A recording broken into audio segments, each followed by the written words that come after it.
I am Sukhwinder Kaur, assistant professor, department of economics, GGDST college Haryana Hoshiarpur. आज के इस वीडियो में हम maxima and minimum with applications topic है जो स्टार्ट करने जा रहे हैं। तो मैक्सिमा एंड मिनिमम क्या आता है, जैसे डिटेल में तो हम जहाँ पर नहीं करेंगे, ये तो हम थ्योरी सेक्शन में करेंगे, कर चुके हैं हम थ्योरी सेक्शन में जिसे। तो जहाँ पर हम न्यूमेरिकल के लिए करेंगे तो मैक्सिमा जो मैं थोड़ा सा बता दूं आपको, जैसे हम प्रॉफिट की बात करते हैं तो प्रॉफिट हम मैक्सिमम करना चाहते हैं, तो हम आउटपुट की बात करते हैं तो as a producer, as a businessman हम अपनी आउटपुट को मैक्सिमम करना चाहते हैं। तो एज अ बिजनेसमैन हम अपनी कॉस्ट को मिनिमम करना चाहते हैं। तो जो मैक्सिमम एंड मिनिमम कंसेप्ट है जो इकोनॉमिक एप्लीकेशंस में बहुत ज़्यादा यूज़ होता है। हम प्रॉफिट को मैक्सिमाइज़ करने जाते हैं, हम कॉस्ट को मिनिमाइज़ करने चाहते हैं, हम सेल्स कॉस्ट को मिनिमाइज़ करना चाहते हैं, हम डिमांड को मैक्सिमम करना चाहते हैं, हम रेवेन्यू को मैक्सिमम करना चाहते हैं, हम आउटपुट को मैक्सिमम करना चाहते हैं, हम परफॉर्मेंस बढ़िया मैक्सिमम चाहते हैं। तो ऐसे मैक्सिमा एंड मिनिमा जो है बहुत ज़्यादा हेल्पफुल होता है, बहुत ज़्यादा यूज़फुल होता है इकोनॉमिक्स में। तो मैक्सिमा एंड मिनिमम के लिए कंडीशंस है, देखिए कंडीशन जो y is a function of x होगा, मैक्सिमम वैल्यू के लिए हम कंडीशन देखेंगे। सबसे पहले मान लीजिए y is a function of x, तो सबसे पहले आप इसका डेरिवेटिव निकालोगे, derivative of y with respect to x, और डेरिवेटिव निकालने के बाद उस डेरिवेटिव को आप इक्वल्स टू 0 पुट करेंगे, इक्वल्स टू 0 लिखेंगे। ऐसा करने से आपके पास x की वैल्यू है जो वो आ जाएगी। और उसके बाद आप सेकंड ऑर्डर कंडीशन लगाओगे। सेकंड ऑर्डर कंडीशन में आपने जो फर्स्ट ऑर्डर डेरिवेटिव निकाला था उस डेरिवेटिव का फिर से डेरिवेटिव कर देते हैं, तो उसे हम बोलते हैं second order derivative of y with respect to x, d square y over d x square, इसे हम बोलते हैं second order derivative of y with respect to x। और अगर आपका second order derivative of y with respect to x आपने निकाला और उसमें बाद में आप x की वैल्यू पुट करेंगे, और अगर वो नेगेटिव हुआ, लेस देन 0 हुआ, तो आपका जो वैल्यू है वो उस वैल्यू से आपका जो आंसर है वो क्या आएगा, मैक्सिमम। और ठीक इसी तरह से मिनिमम के लिए y is a function of x है, मान लीजिए आप फर्स्ट ऑर्डर डेरिवेटिव निकालेंगे, उस इक्वल्स टू 0 पुट करेंगे, और अगर 0 पुट करने के बाद आपके पास x की वैल्यूज आ जाएंगी, और फिर आप सेकंड ऑर्डर डेरिवेटिव y का निकालोगे विद रिस्पेक्ट टू x, और उस सेकंड ऑर्डर डेरिवेटिव में x की वो वैल्यू पुट करेंगे जो आपने निकाली थी फर्स्ट कंडीशन में, डेरिवेटिव फर्स्ट ऑर्डर डेरिवेटिव को 0 के इक्वल पुट करने के बाद।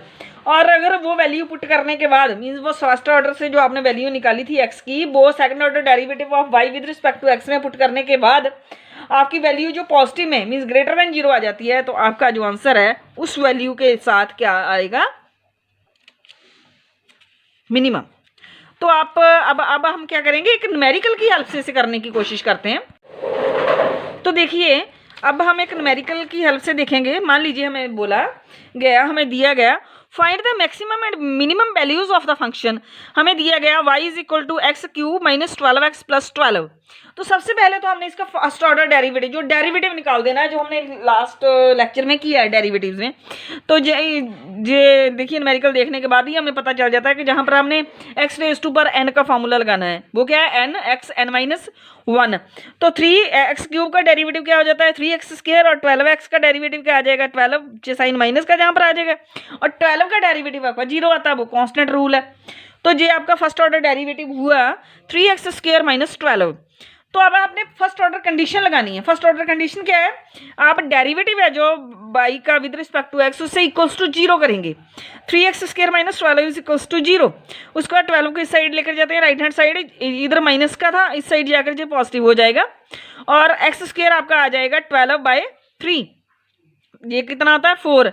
आपने x निकालनी है तो ये क्या आ जाएगा, 4 का स्क्वायर रूट, और x की वैल्यूज क्या आ जाएंगी, +2 एंड -2।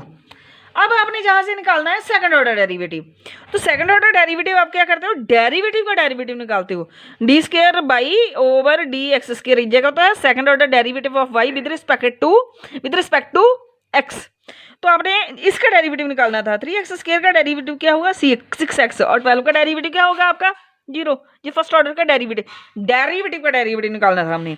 अब हम क्या करेंगे, इस सेकंड ऑर्डर कंडीशन में जो आपने x की वैल्यूज कैलकुलेट की हैं फर्स्ट ऑर्डर कंडीशन से, +2 एंड -2 ये पुट करेंगे। अगर आप x2 पुट करते हो तो डेरिवेटिव सेकंड ऑर्डर डेरिवेटिव में 6 × x की वैल्यू 2, तो ये क्या आता है 12 ग्रेटर देन 0। अगर आपकी वैल्यू ग्रेटर देन 0 है तो आपकी वैल्यू क्या आएगी, 2 के लिए +2 मीन्स x की वैल्यू जब पॉजिटिव होगी 2 होगी तो आपकी जो वैल्यू है वो क्या आएगी, मिनिमम। तो आप जो गिवन फंक्शन है उसमें 2 पुट करने के बाद आपकी जो वैल्यू आती है वो क्या होगी, मिनिमम। तो गिवन फंक्शन में 2 पुट करने के बाद हमारी वैल्यू कितनी आती है, -4। सिमिलरली आप x -2 जो आपने जहां पर निकाली थी, +2 की वैल्यू +2 निकाला था और -2 निकाला था, -2 की वैल्यू पुट करने के बाद आपका सेकंड ऑर्डर डेरिवेटिव की वैल्यू आती है नेगेटिव में, <0 आती है आपकी। तो इसके लिए -2 आपको क्या देगा, मैक्सिमम वैल्यू। तो -2 की जो वैल्यू है हम इस गिवन फंक्शन में पुट करेंगे तो जी हमें क्या देगा, मैक्सिमम। तो मैक्सिमम वैल्यू हमारी कितनी होगी, 24। तो इस तरह से हम कैलकुलेट करते हैं maxima and minima by using derivatives and second order derivatives and two conditions, first order condition and second order condition. Thank you.